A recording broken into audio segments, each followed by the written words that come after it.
Hello, everyone. Today, I am delighted to have George Harrell, educator with Kepler Education and executive director of the George Buchanan Forum, here with me to practice some conversation craft in the Yours Truly virtual studio. A few weeks ago, George slid into my XDMs in response to my work of taking this little corner of the internet with me to Jordan Peterson's ARC conference.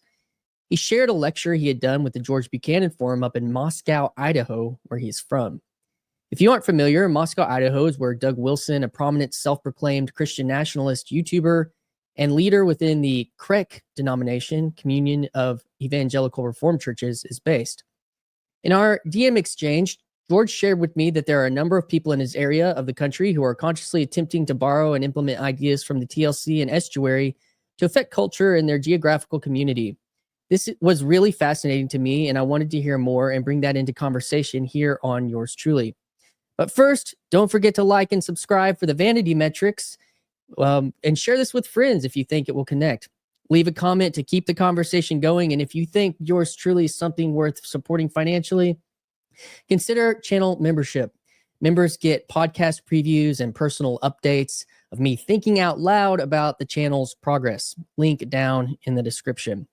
My guest today has also been a guest on my friend Marcus O'Connelly's channel over in YouTube called More Christ podcast, talking about some of these ideas recently.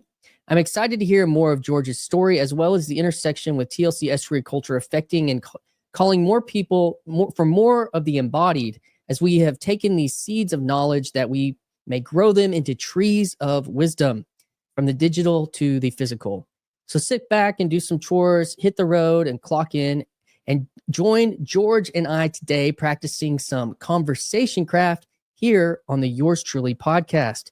So without any further delay, I give you George Harrell, Executive Director of the George Buchanan Forum. Hi, this is Christian Baxter, and you're listening to Yours Truly, a place we go to think out loud.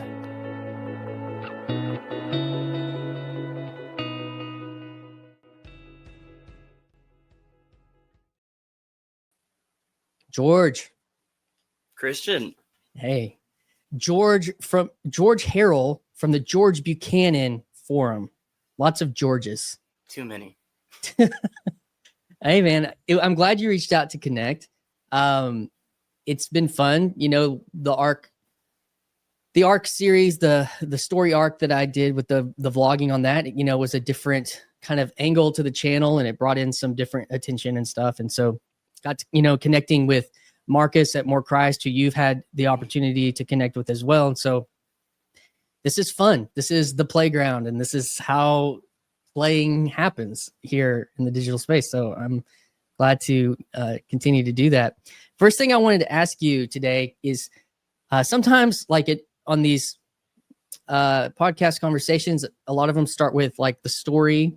But I kind of want to just jump into topic today, which is, you know, it's because it's kind of a hot topic related to what's going on in culture and politics and Christianity.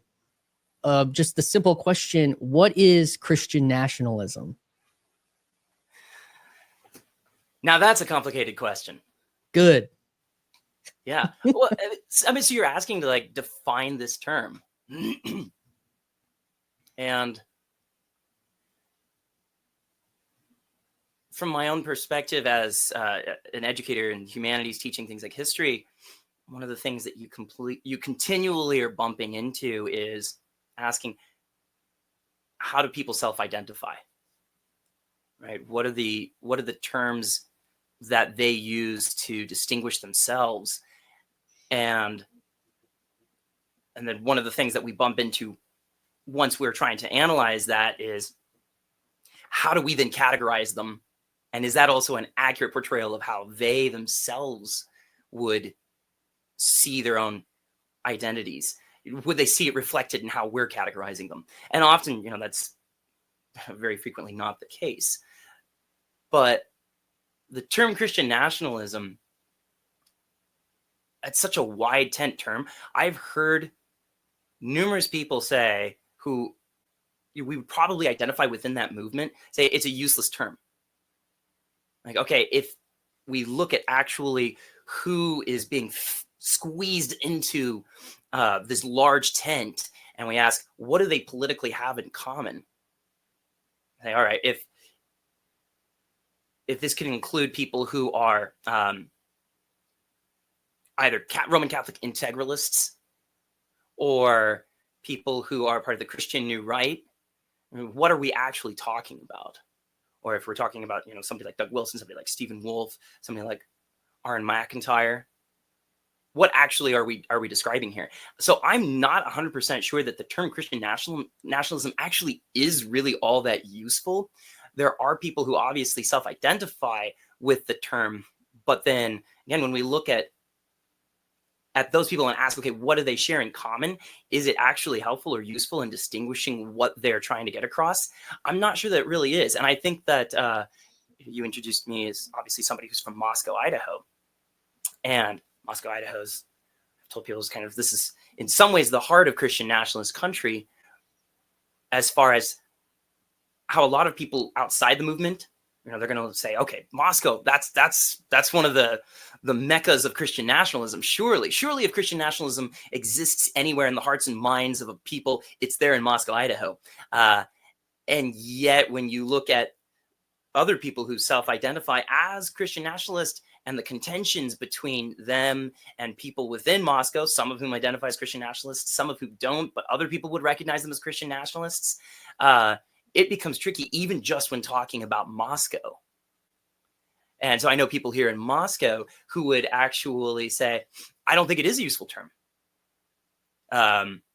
because it doesn't actually describe a method of which there's not a useful method by which we can approach politics that we can agree on through this term, nor does it describe the policies that we then ought to pursue. How ought we to actually achieve whatever it is that we think Christian nationalism is or looks like? So I know they didn't answer your question, but my point here is that it's complicated. So yeah, what is it? Well, it depends on who you ask. So is it a useful term? It seems like it's useful politically, or like in the news as a boogeyman, so what would be is there a distinctive we could make between some versions of how it exists and then why it's seen as a boogeyman, maybe from the legacy media left and all that? Yeah, 100%. I mean, because I definitely think that we see that there is a desire on the part of the left for Christian nationalism to exist. I think that's what you're getting at. I don't know if that's I don't know if that's what I was getting at. I was just curious because it's definitely portrayed as a boogeyman, like Christian nationalist X, Christian nationalist Y, and the rise of, and I know Vanderklay kind of says dread Christian nationalism. Oh, so I think that's fantastic. Yeah, so let's play with that for a minute. If you look at like the history of CIA sponsored coups, historically speaking. Shout out to Grim Grizz. Oh, I know.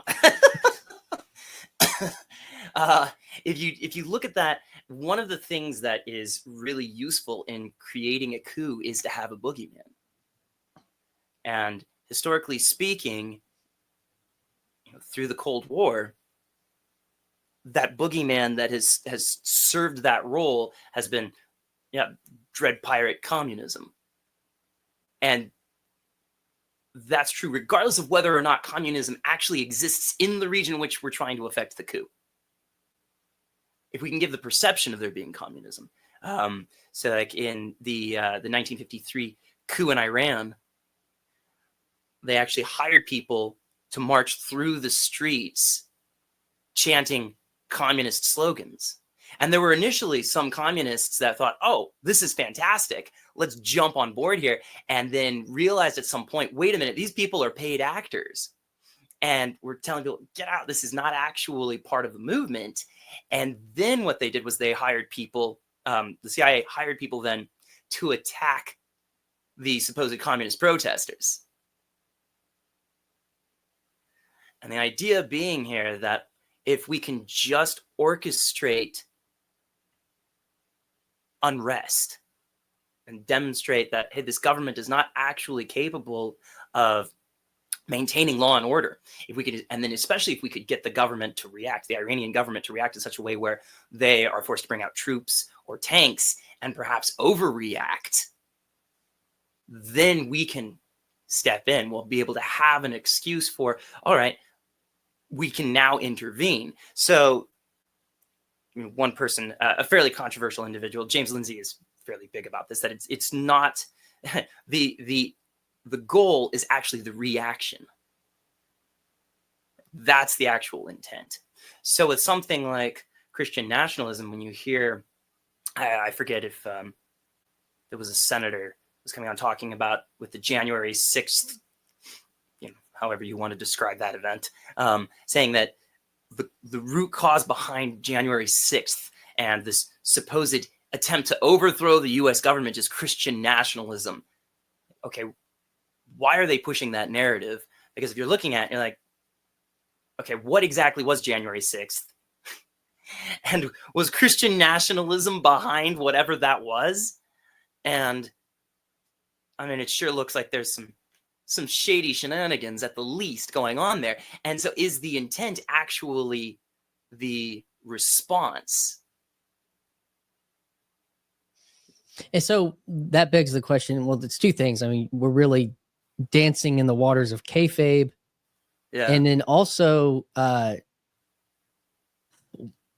the question then being, who do you want to be upset about Christian nationalism, and in what direction? Do you want people to be scared of the Christian nationalists, or do you want people that are Christians to get more enraged or emboldened and then be able to point to that and call that Christian as a response? Like, hey, like maybe both, Yeah, maybe both. Yeah. I mean, but like you were describing, if you could create a boogeyman and then get some sort of a reaction to that. I also remember think of the events in 2020, and there being quite a backlash to the lockdowns, particularly around, would have been, I'm trying to remember when, it was the month before the George Floyd incident, the George Floyd riots. So would that have been April? Sometime, no, that was sometime in the June. summer of love. Yeah, I think that was like June. Sometime during the summer of love. Yeah.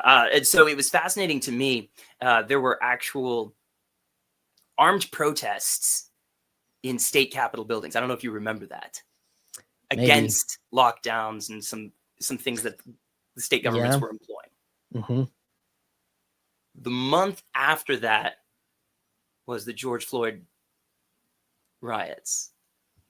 And it was fascinating to me how quickly the people who were upset about the government and government lockdowns turned on a dime and became focused on, like, we need to actually send in the troops, crack down on this. And it's to some extent, it seems like what happens is that people can only be angry about one thing at a time.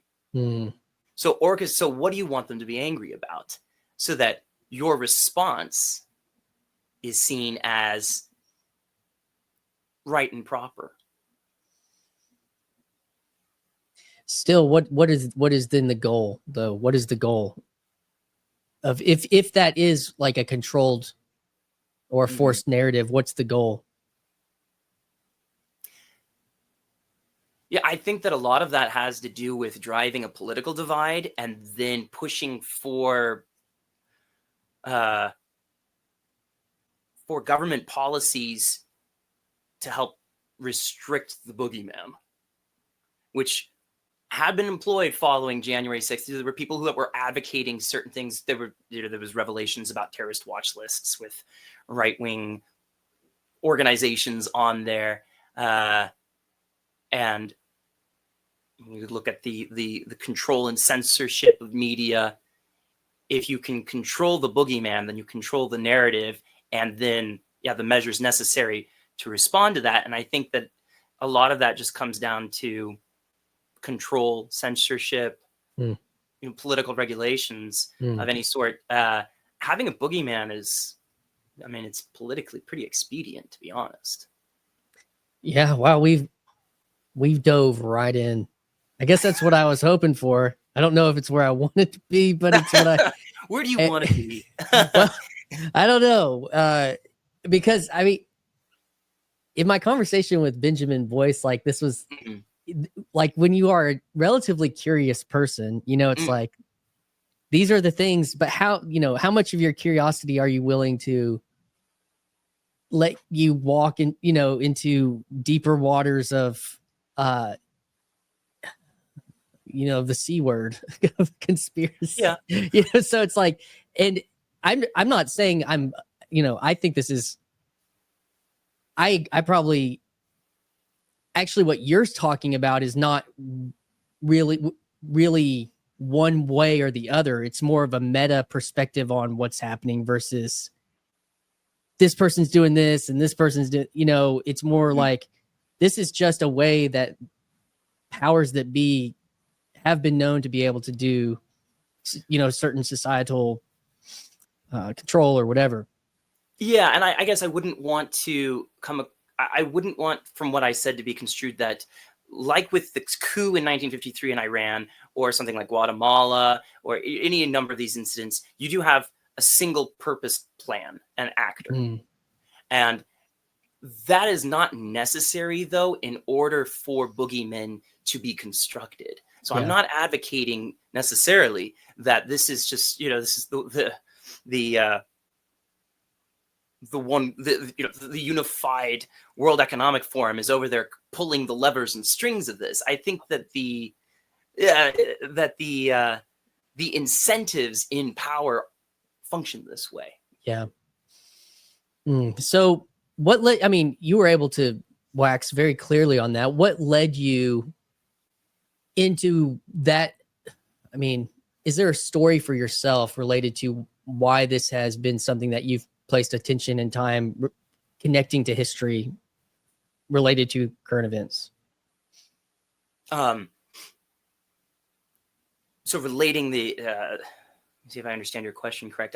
Understanding historical events to contemporary issues, like what Yeah. is. Yeah. I mean, you teach history. Is that correct? So Mhm. like, is it just kind of that relationship for you trying to, dig to different levels of truth and reality? And Yeah, I think that's a fair assessment as to why I brought up something like CIA and Cold War. It's like that's not a.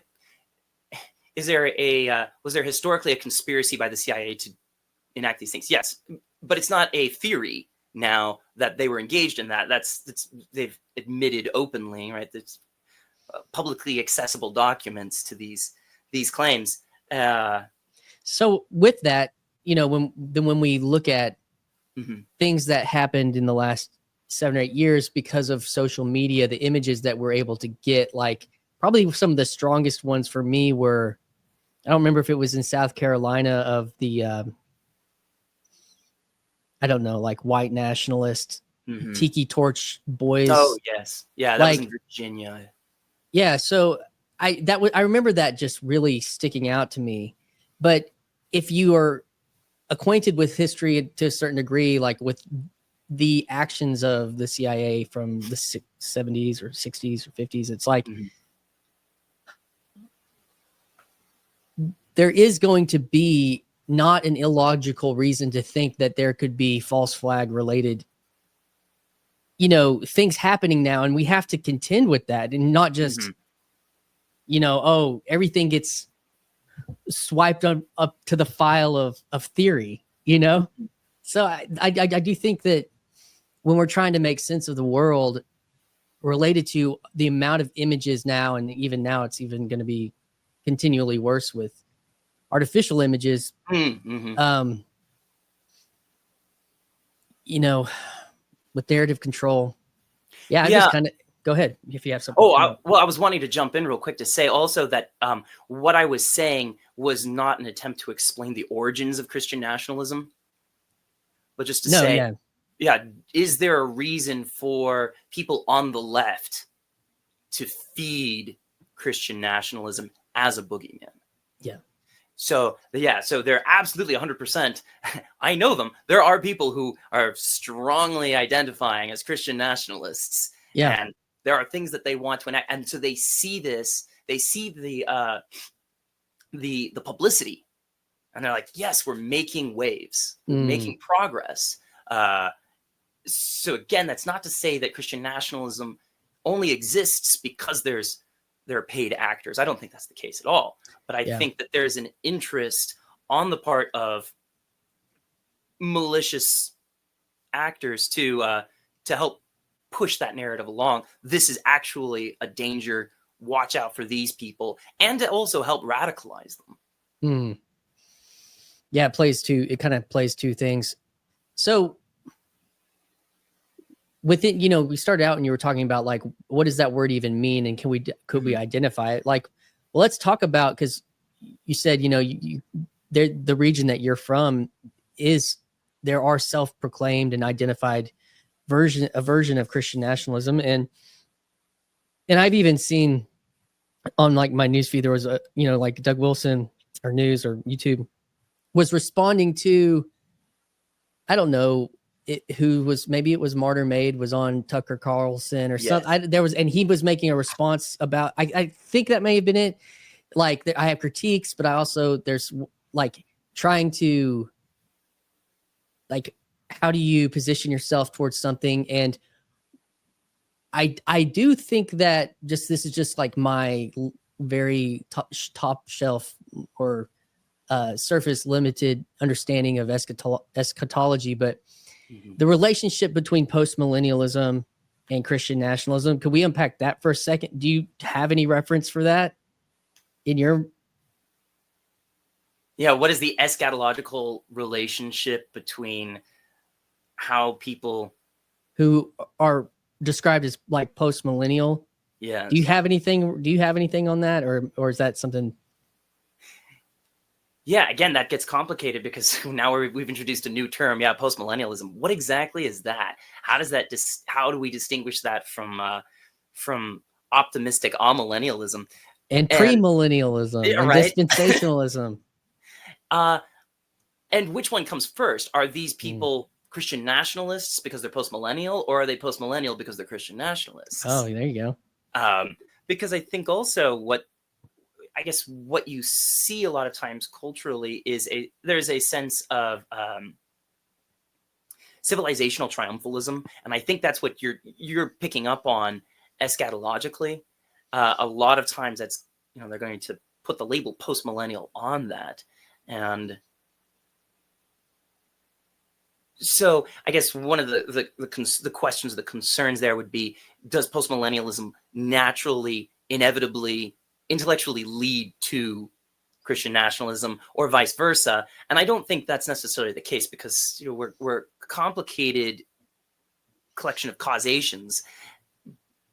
But there is definitely a linkage between a sense of cultural civilizational triumphalism, and also therefore what we need to do is to recapture these institutions, these political institutions now, and that is part of our eschatological vision. I think that's kind of what you're getting at. So these things are definitely connected.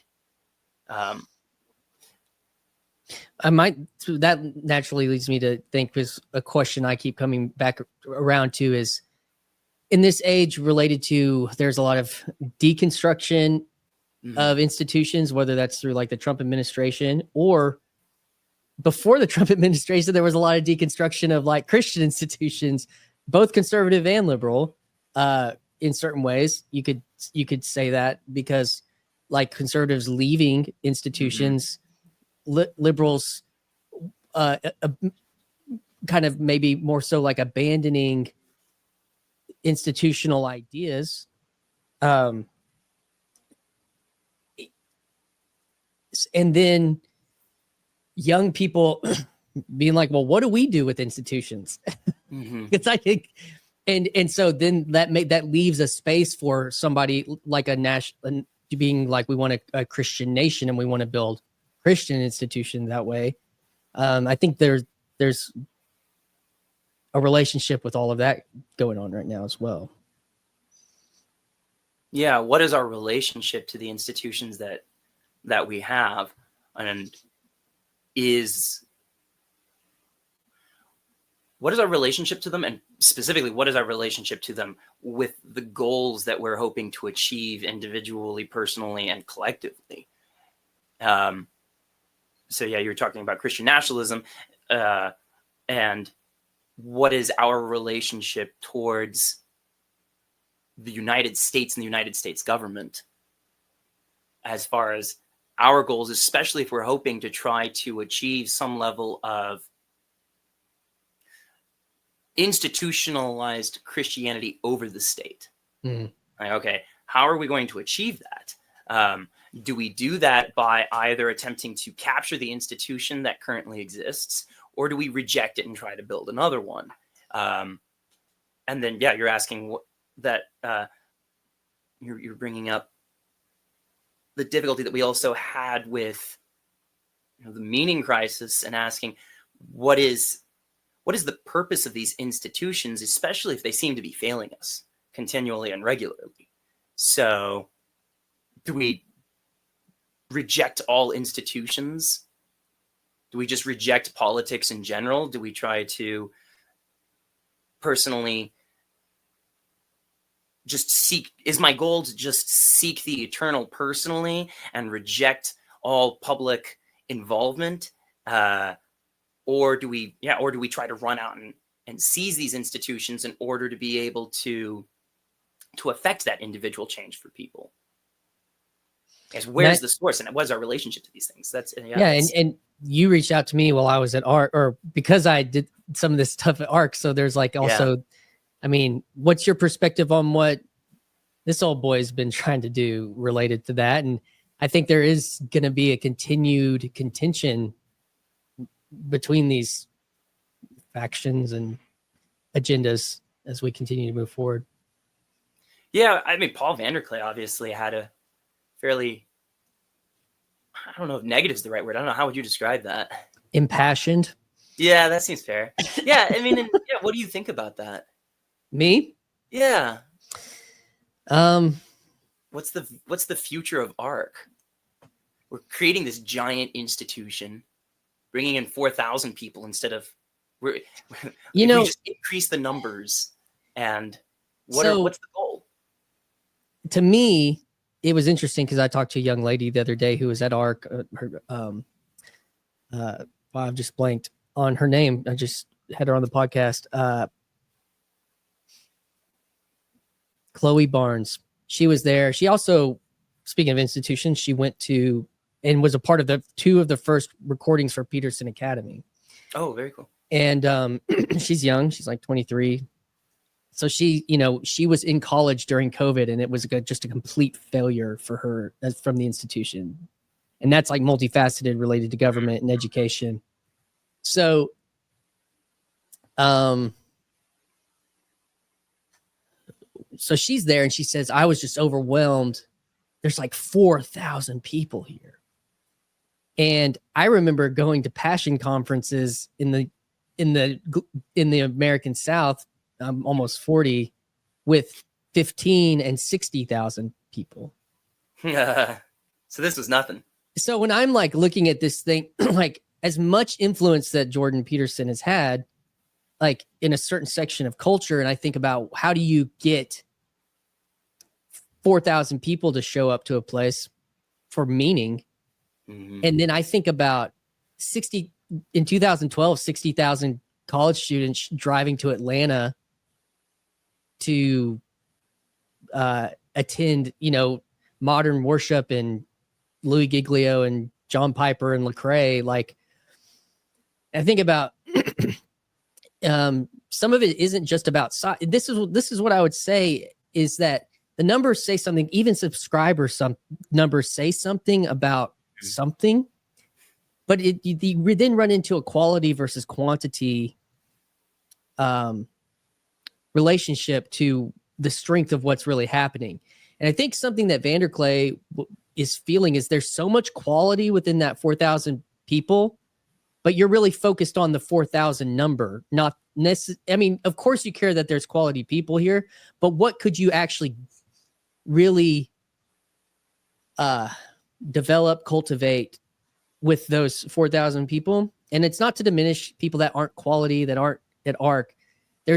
I would just say there's a reality to people that have focused attention to something specifically over a course of time that has had meaningful impact on a large group of people.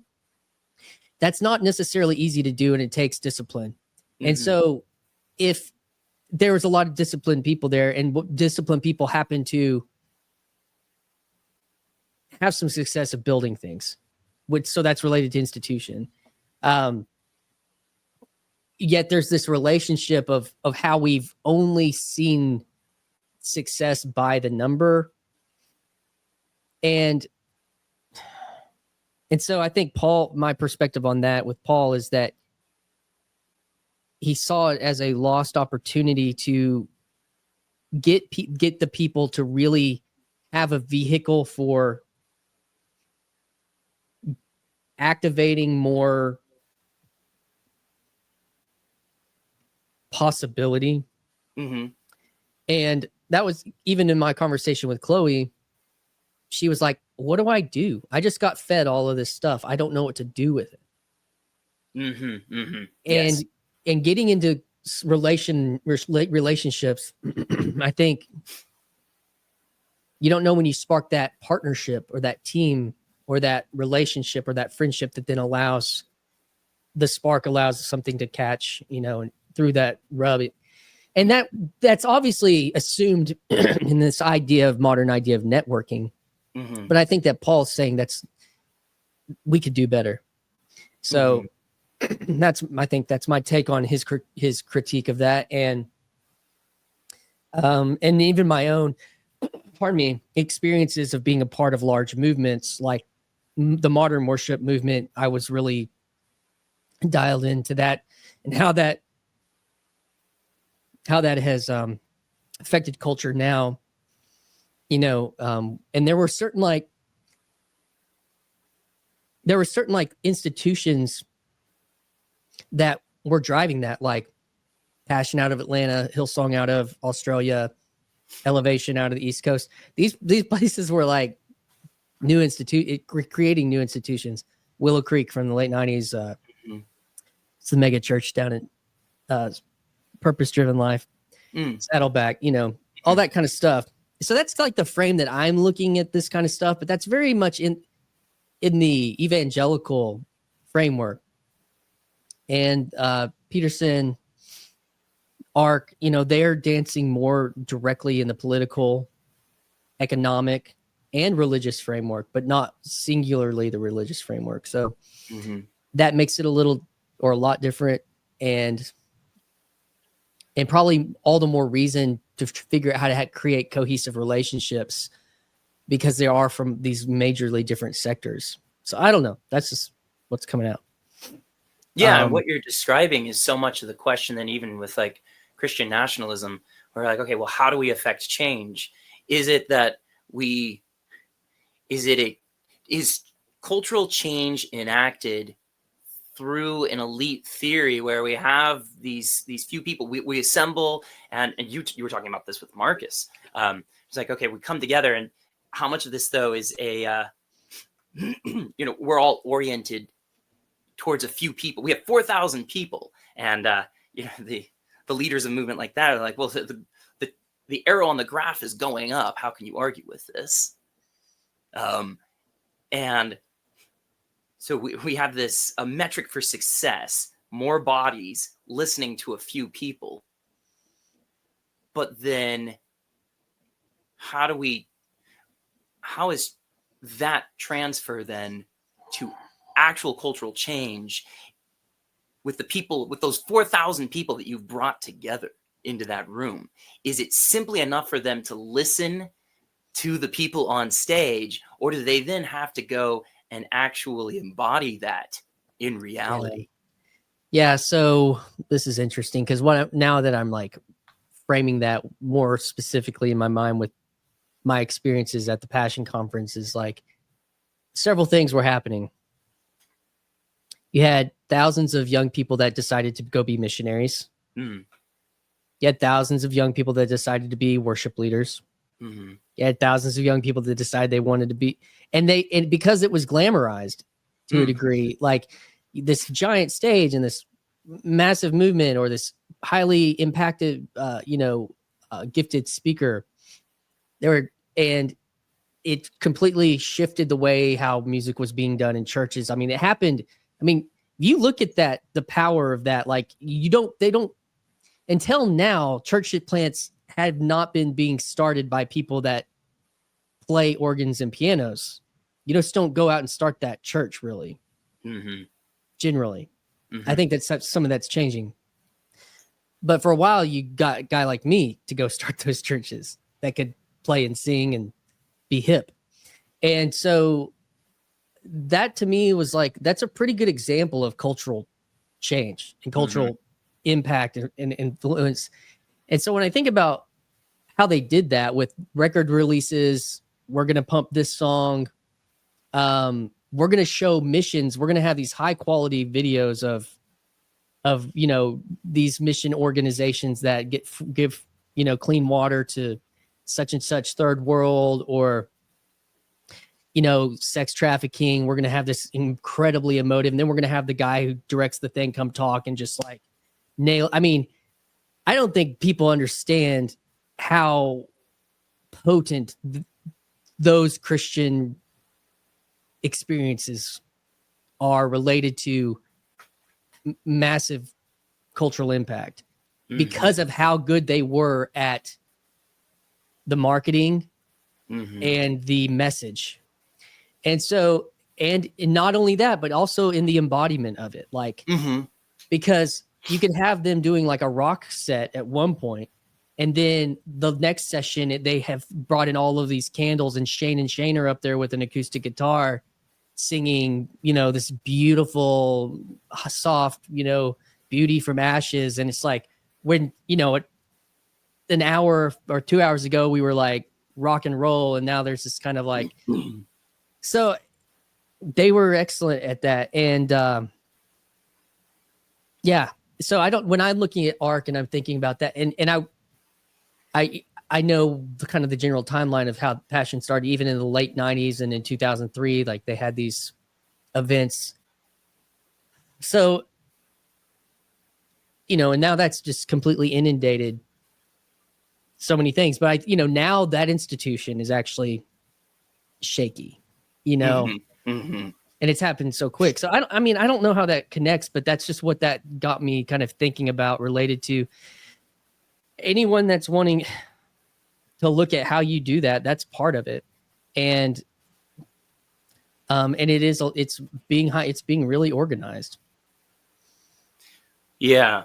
How do you pass on that meaning, though? Especially, and Paul Vanderklay's obviously talked about this a lot. How do you pass that meaning on? So you have people who are there in the moment who are like, this is profoundly moving, and it's encouraging me to change my life and go out and actually reorient who I am and how I engage with people around me. But how does that transfer intergenerationally? Like, to what extent is the thing that's giving it meaning itself a product of the culture? Yeah, I think that's a great question, because I'm like dealing with it directly with my own little Christian community. But like, because swinging all the way out into this postmodern reality of deconstructed church, into TED Talk and mini concert, and then it's like, well, what about all the other parts of religious tradition that we're carrying things through the generations? Does this thing hold enough substance for that to happen? Yeah, and where are the institutional boundaries that make sure that we're not facing? Because obviously, the huge concern that people are always having is the big boogeyman for institutions that I always heard is institutional drift.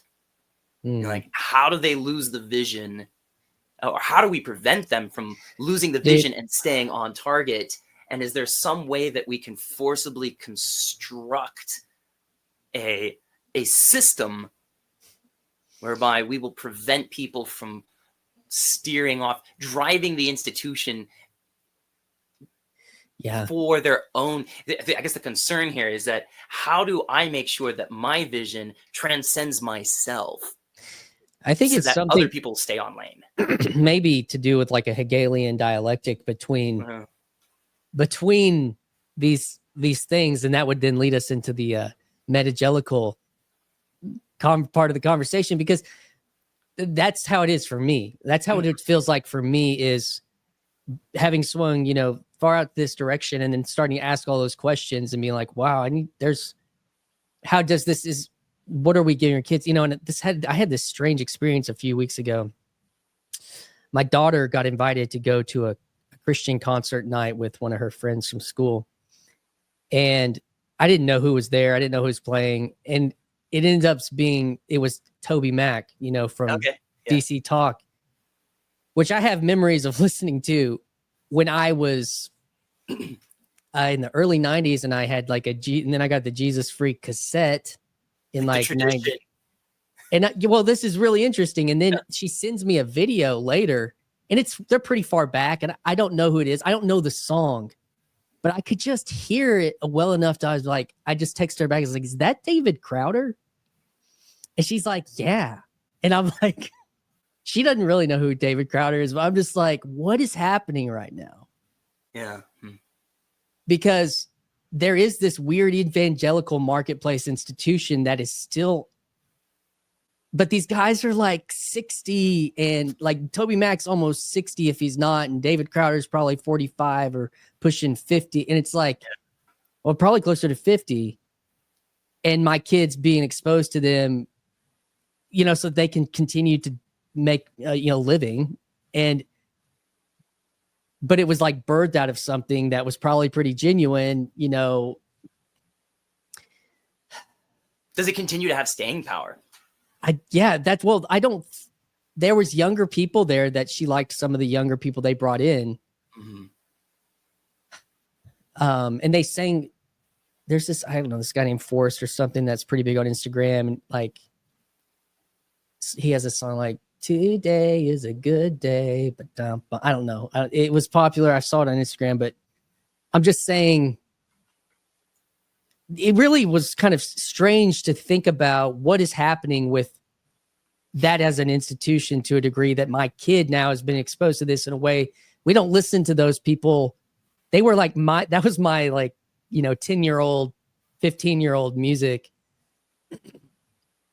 I kind of didn't know what to think about it.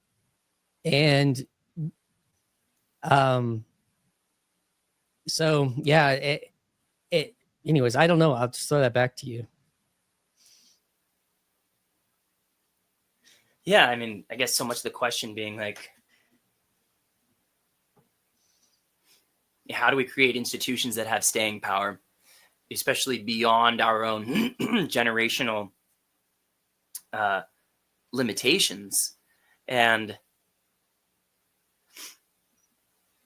But at Peterson talks about this extensively. Other people do as well. But at the same time, the concern with a lot of institutional, with creating institutions, is that they're going to end up becoming institutionalized, right? And then the institution exists for its own sake instead of the people that it's designed to serve. Okay, so the difference between a cathedral that is now a museum versus a cathedral that is being used to worship. One is still part of the institution, but isn't really serving people in what it was originally designed for. It's art or beauty alone. It's not being in. When Peugeot talks about a chair that's well crafted, that's true art, because it's being used for its purpose. But a cathedral that's being used as a museum is actually not good art, because it's not being actually used for its purpose. It's like, and we look at those things and call them like dead institutions, or have been institutionally dead. And in my conversation with Marcus that you referenced earlier, he was talking about wanting to develop like an institution in Ireland related to C.S. Lewis. And it got me thinking about how institutions talk to each other. Because there's like already one at Oxford, and there's one in like Wheaton in And it's like you would enter into a relationship with these institutions. And so I think that that's part of it, is that universities like the Ivy Leagues, they were a relational institution, you know, and they had a hierarchy. Harvard's at the top, and, you know, then you got Princeton and Yale or whatever. But it's like they kind of had a relationship where they spoke to each other. You know, oh, you're a Harvard boy, or you're a Yaley, or, you know, I don't know. But when we're talking about like really things that have been relevant, maybe more so until recently in that way, but with the church, Christian nationalism, like I can see the idea of looking at the structures and thinking there must have been a strong institution if those physical structures existed at some point, right? Like, and it's like, well, I want to be a part of that, or I want there to be something visually that connects to the reality of the, you know, the goodness of God, or the beauty of God, or even the strength of God, or something like, but like, that question is, but to that you pointed on was, but what really matters is if the institution is actually serving the people that it came, like that it was birthed out of, I guess. And to take it back to the evangelical music marketplace, like I don't feel like that serves me anymore. Like, you know, like, yeah. But is it serving young people still? Maybe. I don't like, but it meant that it was designed for initially, because that's who it was, you know, but I don't know. Those are just things looping around in my head. I want you go. You can riff on that again, but I want to move on. But you can riff back, and then I'll ask you something else. Well, some of the concerns that people have with institutional drift is they're like, okay, well, you know, it went liberal, or it went woke, or it failed to adhere to the propositional or confessional boundaries that we had hoped to maintain. Like, it didn't abide by those things, you know, whether that's a denominational confession, Christian confession, or whether that's even a political compact or contract. You're like, okay, well, the institution is running roughshod over the people it's designed to serve. I guess that's one of the other concerns that people have with it, is that not only is it just a dead institution, like a cathedral that's now been converted into a museum, but is what happens sometimes.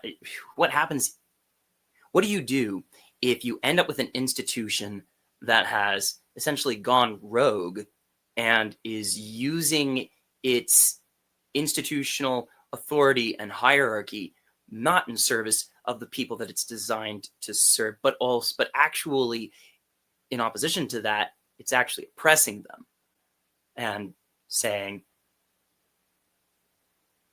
I exist, the institution exists in order to, it becomes this self-perpetuating motion machine. That's the institutional dogmatics exist to make sure that the institution survives. And it doesn't matter. The people that actually make it up are at some level only there to serve the institution. And I think that is a lot of times what ends up emerging when people talk about culture warfare. Is okay. That go ahead. We need to protect or seize the culture or the civilization, and that is the point, that is the goal, rather than seeing the civilization or the culture or the institution as only existing because it's made up of actual embodied people. So a lot of times this devolves into a certain sense of social holism, where you're like, people come together and then this third entity springs out, and that it itself has a will and desire that we need to orient ourselves in order to keep it alive, and that we only exist in service to the institution, regardless of whether or not that institution has become a prison. What do you have? Are there some specific examples that you could give related to the institution becoming a prison? Well, we could ask something like, what is our response to the American state? Is our response to that, because you could go one of several ways depending on how, what you think the source of the problem is, or even what you think the problem is. But let's suppose that you have people that are saying, okay, this institution does not exist in order to serve the people that it's supposed to protect, right? Like the only reason why we have the state is in order to, we say, okay, well, it's for the sake of the people versus for the sake of the state. Yeah. Like the state only exists because of our people. But the people that run the state are the state versus the people that are in the state, Yeah, I mean, yeah, you're like, okay, well, it's about them, and the people, the actual people within the state are at some level irrelevant then in our orientation towards the state. Yeah. That we're just here to protect that. So asking like, okay, is our response, if we feel like it exists in that we're in an oppressive relationship with our state, with our state government, do we attempt to reform it? Do we attempt to just revolt from it? What is our response towards the institution? Do we say at some level, do we deconstruct the institution? And what point is that valid? Well, I don't know, but I do know that you are a part of the George Buchanan Forum. Is any of its stated or implied purpose to develop a type of institution? So, I mean, at some level, it exists as a community, and so in that sense, can we think of it as an institution? I mean, I suppose so. The people that I've been involved with to help create that have stated very clearly that our relationship towards it ought to be one of humility, and that if it ends up going somewhere, and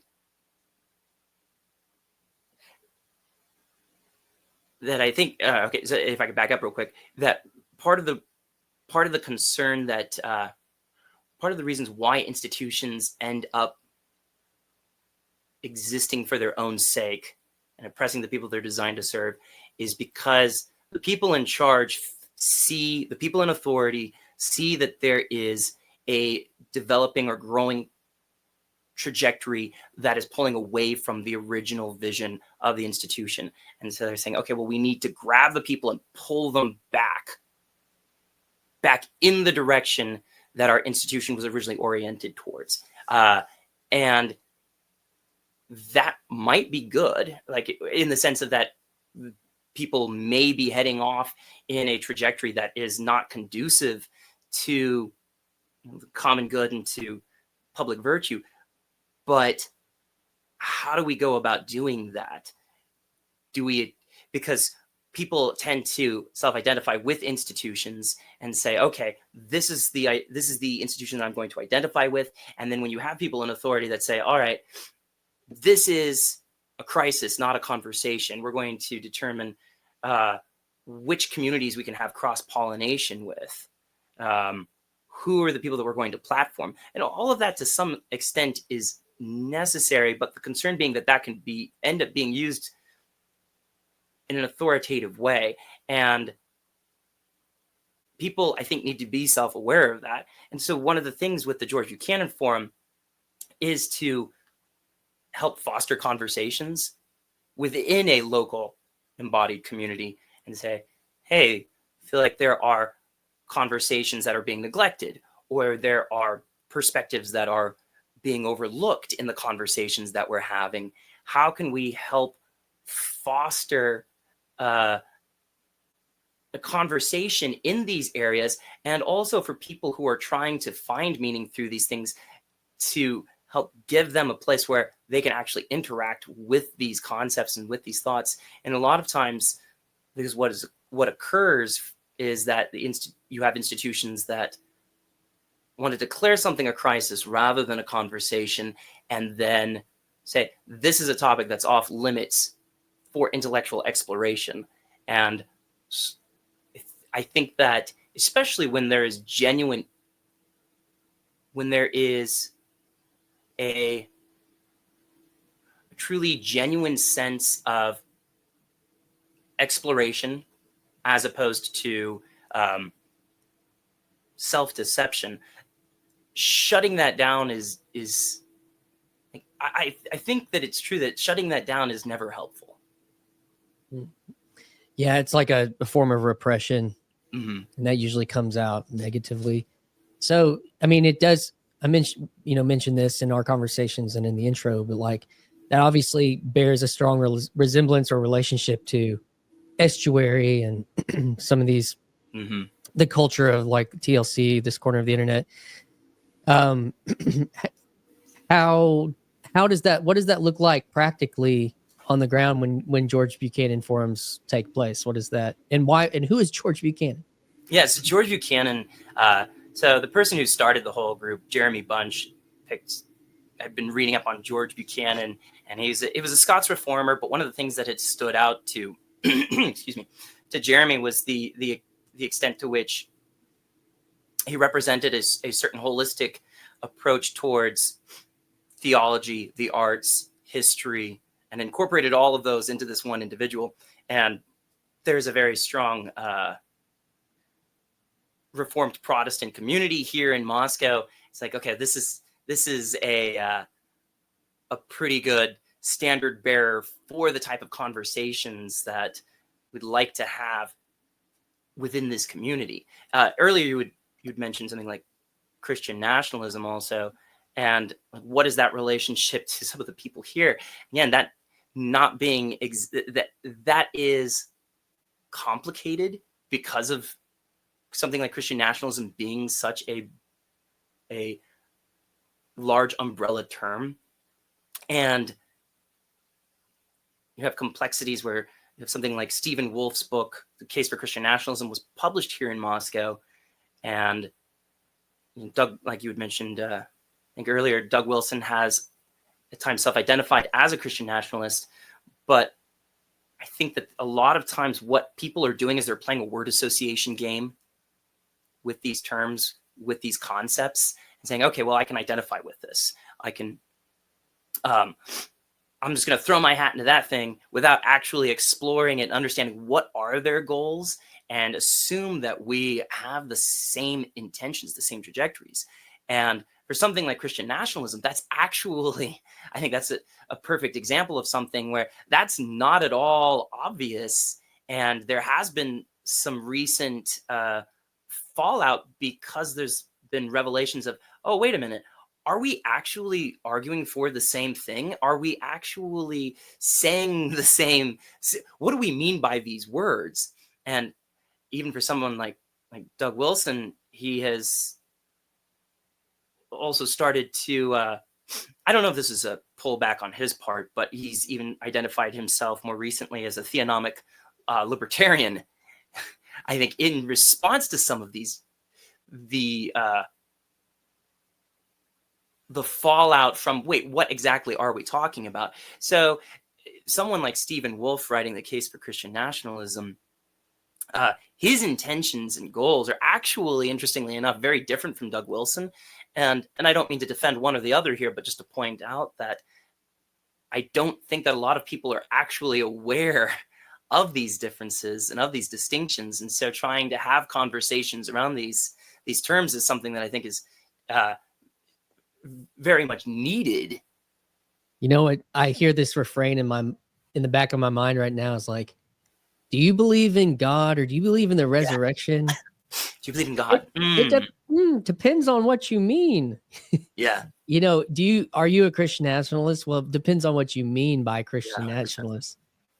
And that is in the deep waters of estuary culture is that milieu that was, that's coming up close to a decade now of a certain kind of culture infusion from this dude up here. Which is funny because even I just saw on X, like, he called out Candace Owens, and Who did? Jordan Peterson did. Oh, And of course, there's this whole Daily Wire thing, but also that he said she's basically like grifting on Christianity and like using because she's recently become a Catholic, and there's the is it Christ is Lord? Is that the kind of there's kind of a like it's almost like a hashtag thing, like you put that in your profile, and that kind of like says something about maybe a type of Christian nationalism. But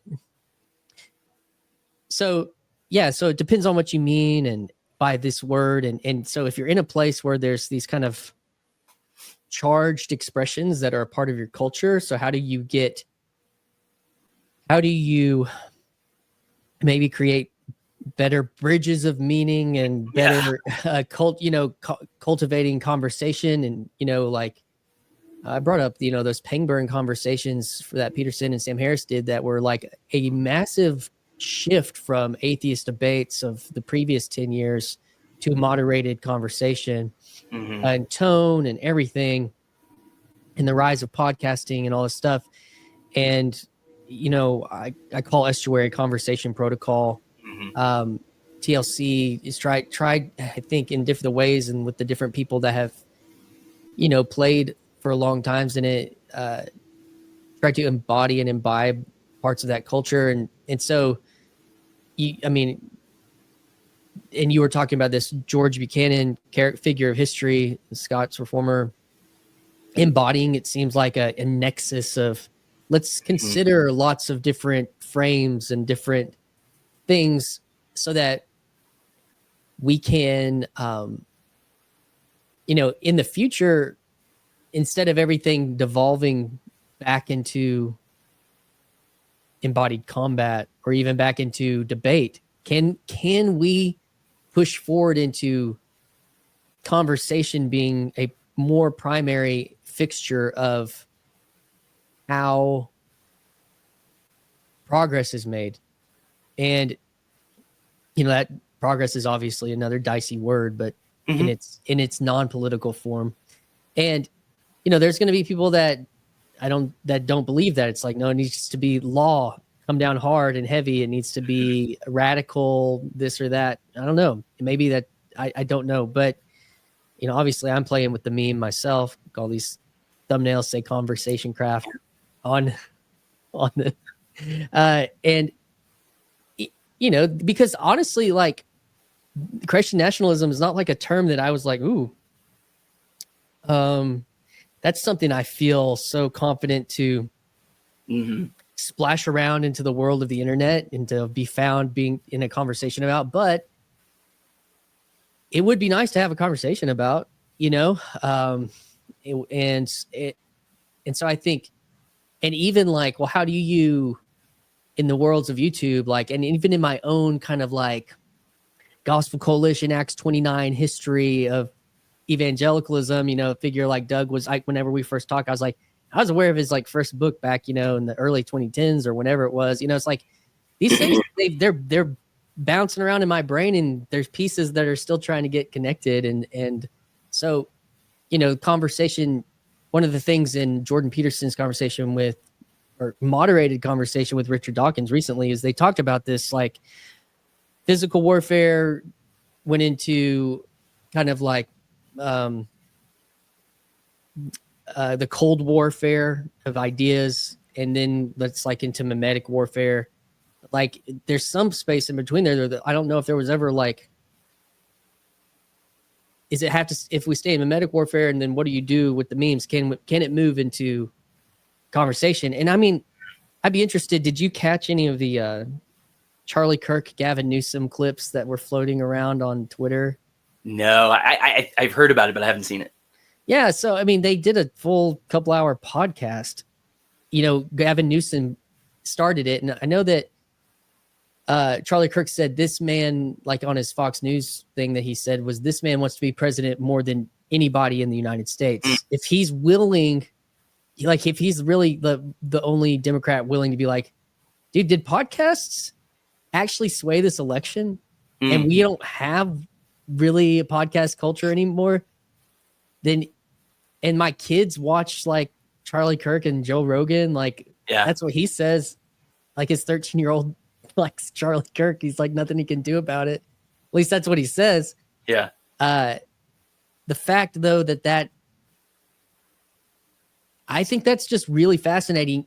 Of course, it's laced with all sorts of kayfabery and politics, but at certain levels, like it's hard to keep that going. If you do an hour or two, it's hard to keep not to let some of that sometimes like.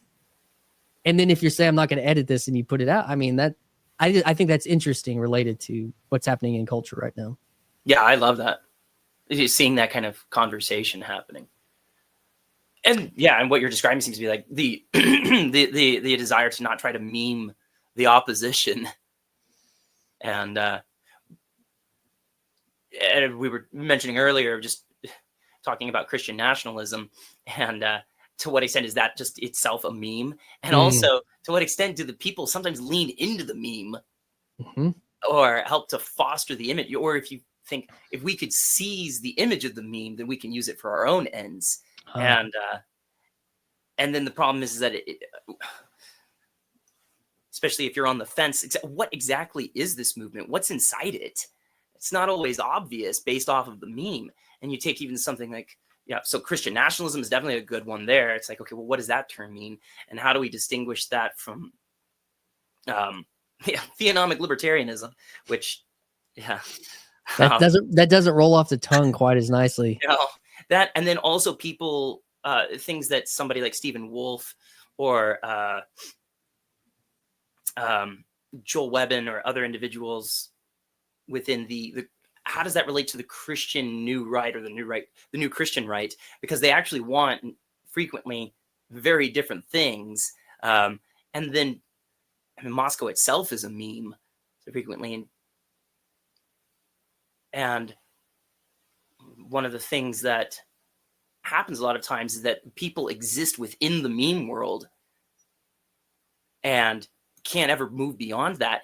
And that's true even for something like how people perceive Moscow, but then also for how people within Moscow perhaps perceive Moscow.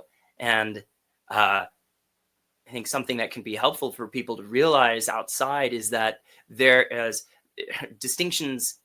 It's helpful to have distinctions and understand that there are things like the CREC denomination, Christ Church, Doug Wilson's church, and then Moscow, and that those three things are not necessarily the same. It's not necessarily to say that they're in opposition, but that there are, like at the George Buchanan Forum, you have a room that has a lot of CREC people, but there's also non-denominational Congregationalists, there's Orthodox, and there are Anglicans, and Roman Catholics here as well.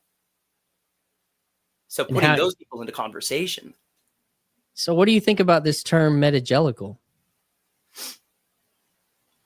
Is it just ecumenicism? Yeah, that's an interesting question. Is it just ecumenicism? I'm not always sure. I've tried to wrestle with exactly what does Paul Vanderklee always mean by it.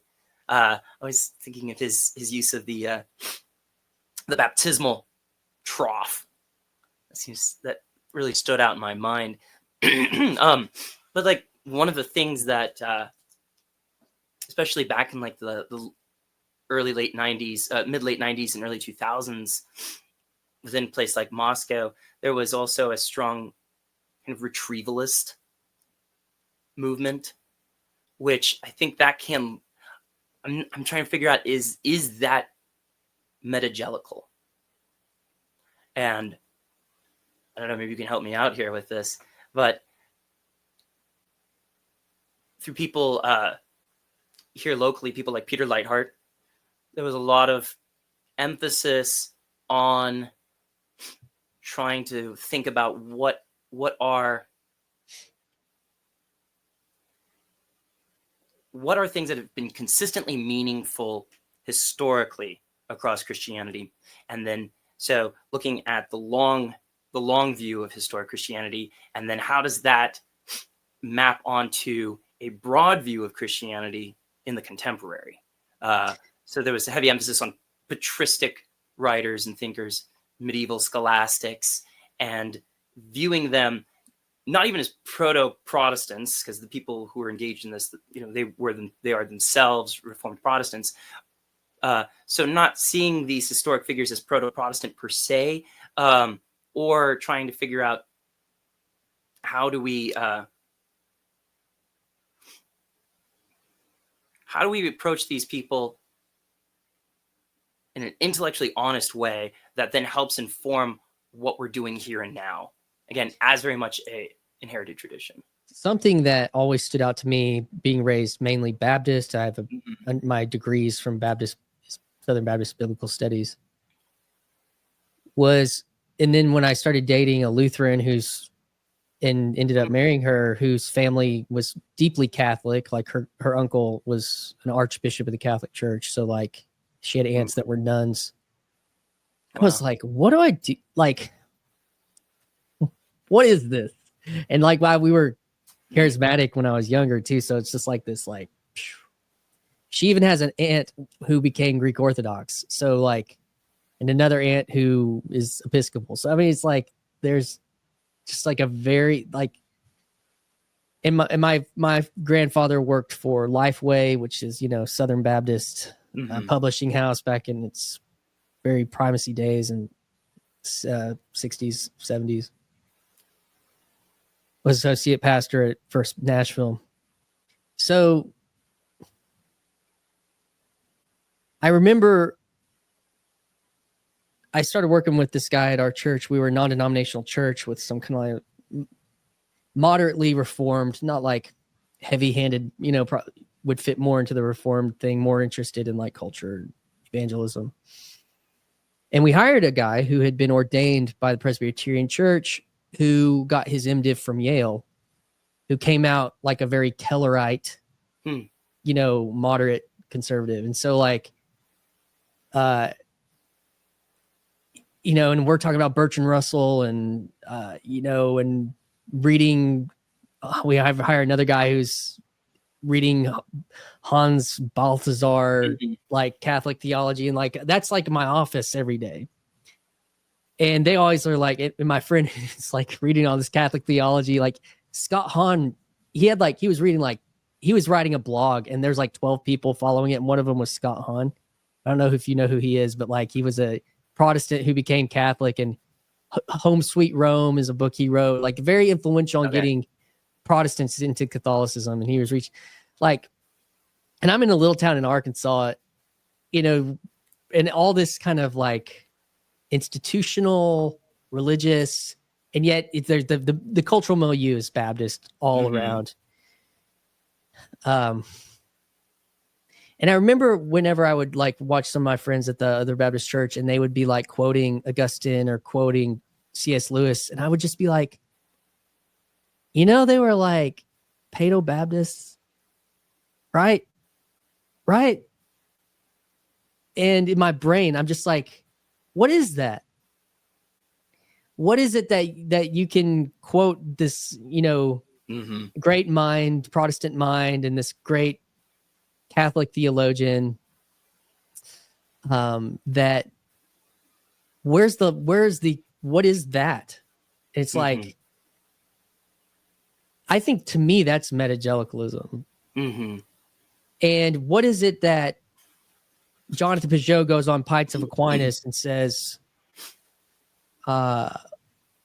it's Catholic and Orthodox, and smoking a cigar together, and they say, what are all these Protestants bringing to Orthodoxy? Like, what is the good they're bringing? And Jonathan Peugeot straight up says, their knowledge of the Bible.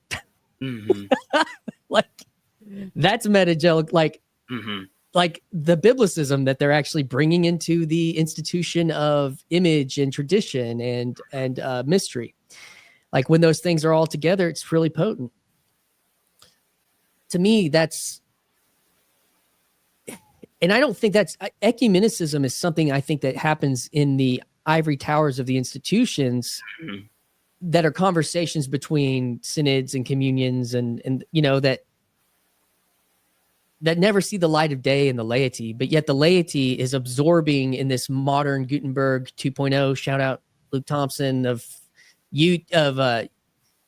of YouTube grind and Twitter grind and AI grind now of like, well, what does this believe? Like, and I think you mentioned Peter Lightheart, and he's the guy from Theopolis, like, and I recently came across their Twitter the other day. I was really captivated by it. I really admire that synthesis. Yeah. So I think and again, like, how do these institutions start having conversations? How do they start speaking to one another? And I think that it's like when Paul is poking at Richard Rowland's church's baptismal, and he's like, and Richard's like, we're Orthodox, he's like, and they're, when the Orthodox church is meeting in a storefront, because it's like, how in the heavens are they going to build a cathedral, in this property and all this, whatever. I don't know. And I think that there are questions that are different now related to exclusion, like theological exclusionary distinctives, that Catholics and New Orthodox and even Baptists are uncomfortable with whenever their friend they went to church camp with is taking their faith, as when they were in college and high school, and now they're like going to the Orthodox church, and they don't look at each other. They don't want to look at each other and be like, am I really going to damn this person to hell? That to me is metagelicalism. And it also, because it's operating out of the Vanderklay's marketplace of ideas more than just, you can find the Ortho bros and the Protestant bros and the Catholic bros having the propositional wars. You can find that, and they will even maybe in their embodied realities, when they come back down and they're like having a beer with their buddy from college, and they're going, and they might be fighting keyboard wars, but when they're with their buddy from college, they're kind of like, I don't know if I want to have that battle with him. Like, I love this spot, like, it's not as easy to memify him. Yeah. And I think that is what, the people you live with. Yeah. And all of that is it's a new type of reformation of it all. It's not one institution being reformed for its, foibles. It's like all of them at the same time, because the hierarchy can't control AI and it can't control YouTube, and so I don't know. That's me riffing a little bit. Yeah, no, I really appreciate that, and I think that especially for how Christianity, how Protestant Christianity looks to the outsiders looking in at Moscow, it's easy to meme. Also because, unless you live here and realize that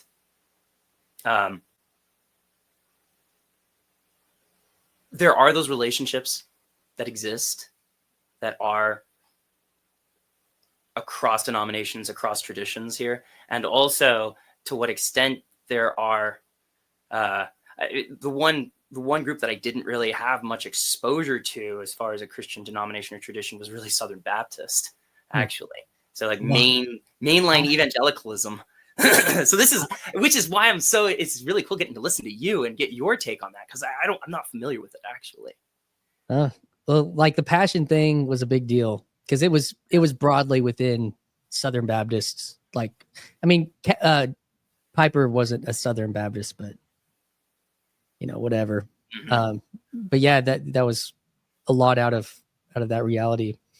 But yeah, I mean, a lot of people don't realize that to what extent the Protestants that I grew up around were reading Milbank, reading Balthazar, reading Alexander Schmemann, reading John Zizulis, were reading,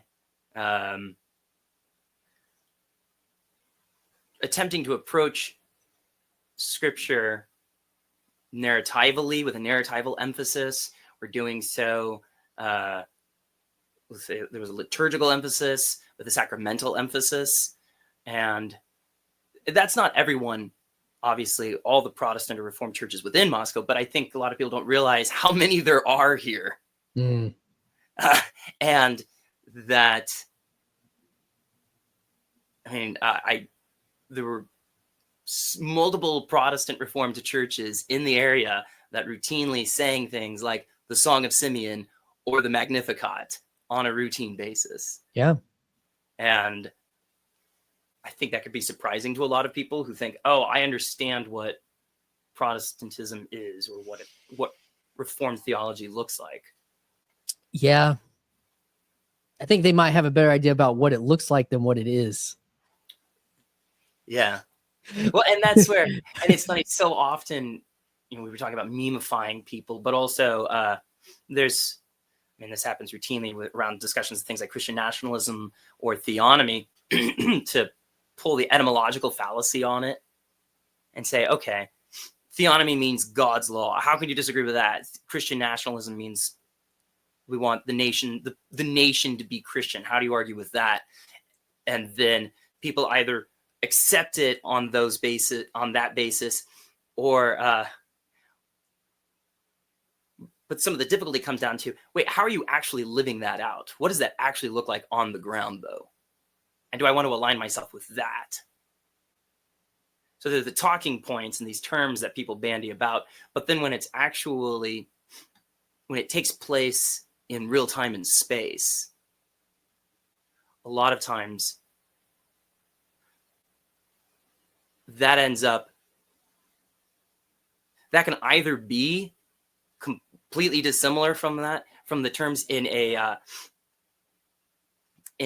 dangerous way, where you're like, okay, well, this is actually toxic and I don't want to be a part of this. Or you can find out, man, this person who was a theonomic Christian nationalist or something, actually, he's a really loving person. And when you get to know him, and I don't understand exactly how that maps onto his political thinking. Yep.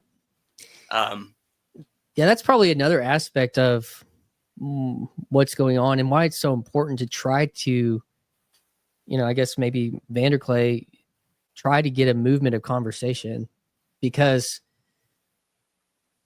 like that point right there is one that's near and dear to me. Like, and it goes back to me for like the intellectual dark web days, where I was watching, like, I've shared this a few times, but like when Ben Shapiro sat down with Dave Rubin, they were, and now people would just put them like in the same bucket, but like at that point, Dave's still very considered himself a lefty and he's gay, and Shapiro's orthodox and, conservative. I just remember being like, oh man, it almost made me emotional watching them talk, because they were having a conversation. There were obviously deep things that they had deep disagreement about, but they were talking, the IDW was really wrapped up around free speech. And so that was kind of, in which, to that point, even with that idea of freed, I had this little thumbnail. I said free, when I was doing this little retrospective on the IDW when I first got started on YouTube here, and it was like free speech so that speech could be freed or something like that. I don't remember how to put it exactly, but it's like so that people could start talking, because it, like, Facebook a decade ago was just like people weren't talking. People were like, and this the Twitter thing, it's like words versus voice versus face to face, like these fractal levels of conversation. And to your point about, like, so you have somebody that might be a Christian nationalist and they're hanging out with somebody that might be something very different politically and theologically, and it's like, if you can get into conversation that before get other, and see the person, see a person and not an idea, not an ideology, or that's a better place to start. And even like where maybe things should be in our value of hierarchy, related to what's first. And I've been definitely guilty of like jumping to conclusions about somebody's who they are as a person related to what I think. And I'm sure plenty of people have done that to me. So it's just like, but I know who you are. I know exactly who you are. You. I read your Twitter bio. That's right. Your Twitter handle is enough. Or your who you follow and whatnot. But yeah. So yeah, man, that's good. Well, was there anything else you were wanting to get out in this conversation before we kind of start wrapping things down? Was there things you're like, man, I hope we kind of like bump into this or anything like that? Kind of.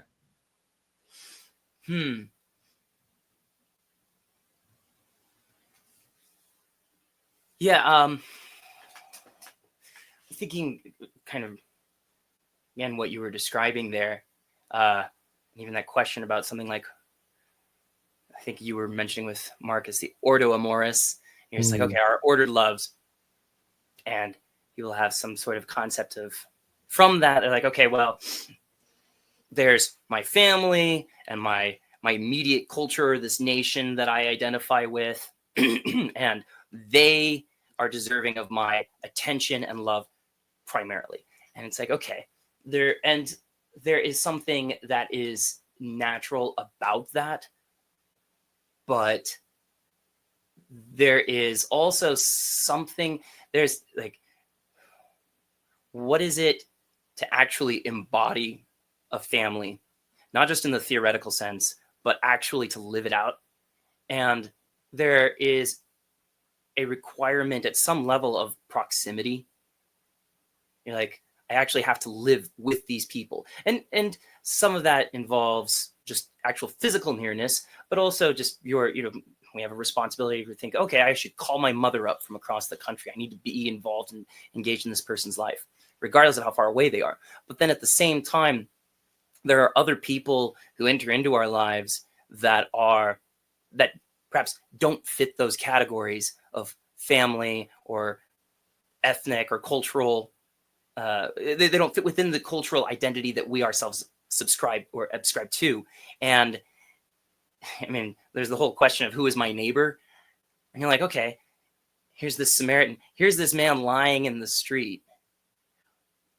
My proximity to this person is itself defines this ordered love, because now this person is actually in my life.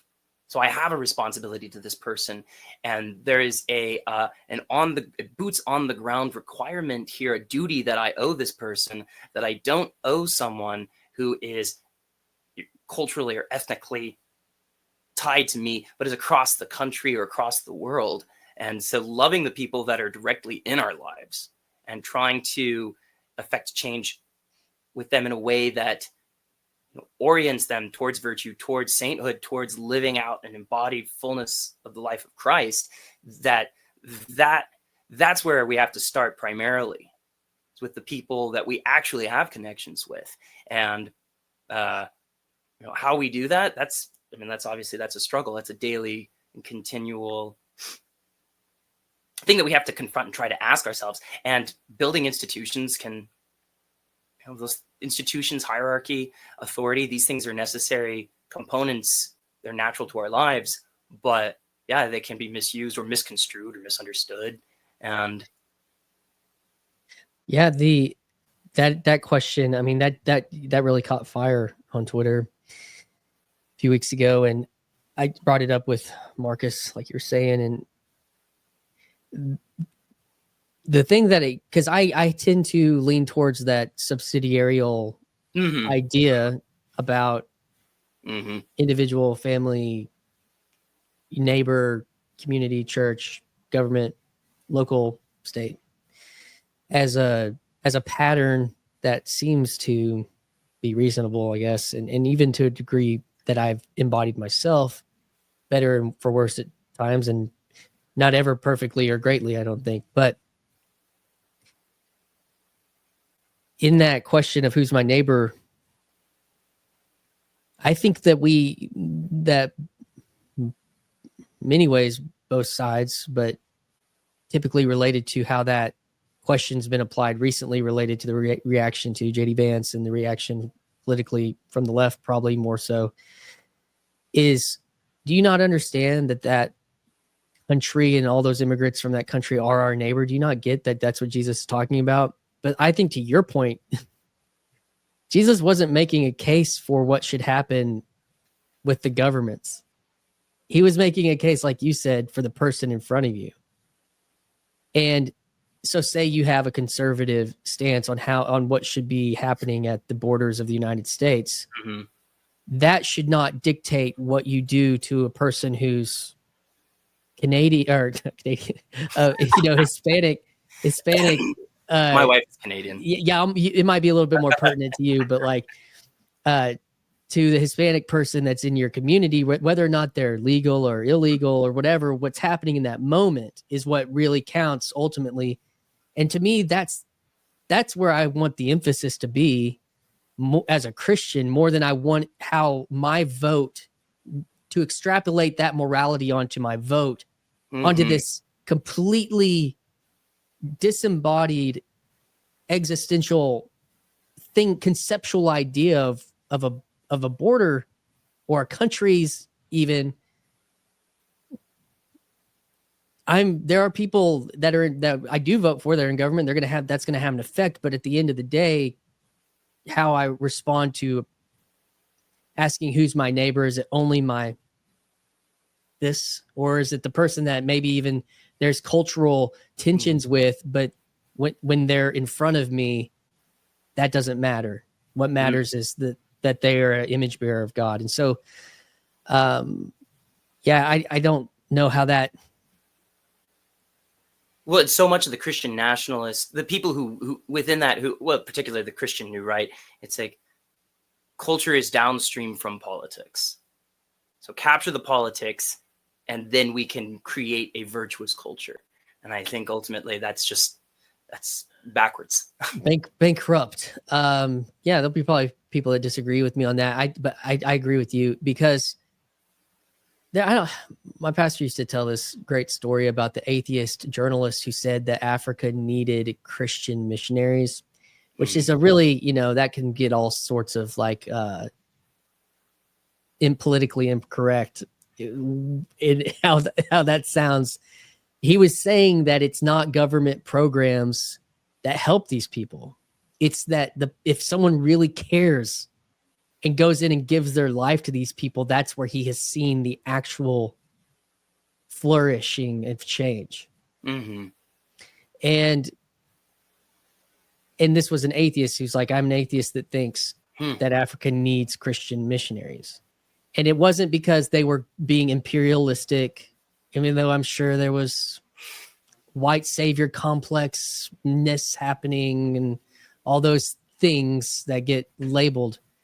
But at the end of the day, if somebody like, how much of a white savior are you if you go and you give 10 years of your life to live in a place, like not necessarily building banks and governmental buildings? You're like, and so is that the King's North civilization? Yeah, I don't know. Yeah, probably, but I don't know. But I'm just saying, like, that's what governments do. Mm-hmm. As Christians, like, I've never wanted to, because I'm a creature comfort person. Like, I always dreaded that God would place some kind of identified call that I would be a missionary to a third world country. Confession here. But that's just to kind of reemphasize the point of what changes a culture. Is it capturing the politics, or is it like something like care and love? And I know that's hippy dippy stuff, but that's what Jonathan Peugeot said at ARC last year. Was and attention, care, love, and attention, I think, were the three things that he actually mentioned. And as opposed to metrics, as opposed to power. And even to this point, that's the last thing I'll say about this, but when I've had conversations with friends, and this is in the water, like the Curtis Yarvins, and you mentioned Aaron and everybody, and he's like, he's not even hardcore compared to like other people in that dissonant reality. And the question I've struggled in recent times to articulate for myself what I think about what happened on the cross related to something like substitutionary atonement. Like, I just sometimes, because there's patterns in my life that I don't know, I haven't like been able to like reintegrate that in a certain way very easily. But this conversation about power has so clearly put that fractal or that prism of the gospel of what happened on the cross in a much clearer light for me, at least from the way that I've been told the story. And that is, there was an inversion of power because people wanted to make this person king, and he rejected it. And he didn't just reject it; he rejected it so much that he was kind of, he did, and if you do believe that he had cosmic powers, he withheld those. He did not crush his enemies. And so I don't know how Christian nationalism squares with that. I know the verses of I didn't come to bring this, I came to bring the sword. I know there's like these things that they're in the water there, but like when you kind of like just are like looking plain and simple, what's the most important thing that happened was this like death, burial, and resurrection, and what is all of that about? To me, that's really, and its relationship to power is just very clear for me right now. Mm-hmm. It seems like, and where I haven't in recent years known exactly, and it can sound funky to say, to know exactly what to do with certain parts of the gospel, I guess, like I was saying, like related to like substitutionary atonement. That for me has been a refrain that seems to have come back in a few of these conversations in the last probably 3 or 4 months. So that's something that's where that brought me. So I don't know, man, you got any last thoughts before we land this plane today? Yeah, that I guess that, kind of along the lines of what you're talking about, that something, the way that Christian nationalism oftentimes gets bandied about is, I think, an inversion of what you're describing there, where instead of capturing the institutions in order to be able to save real people, what we need to do is understand that we need to orient ourselves individually, first and foremost, towards the transcendent, and that through doing that, through directing ourselves towards the eternal, it actually doesn't destroy or annihilate our nature. It actually allows us to more fully participate in our nature as we were designed to inhabit it. I think that's where people who are trying to capture the institutions oftentimes they miss that point. Well, we'll end it on there today. George, thank you for meeting me in conversation, and we'll close this thing out backstage. All right. Thank you so much.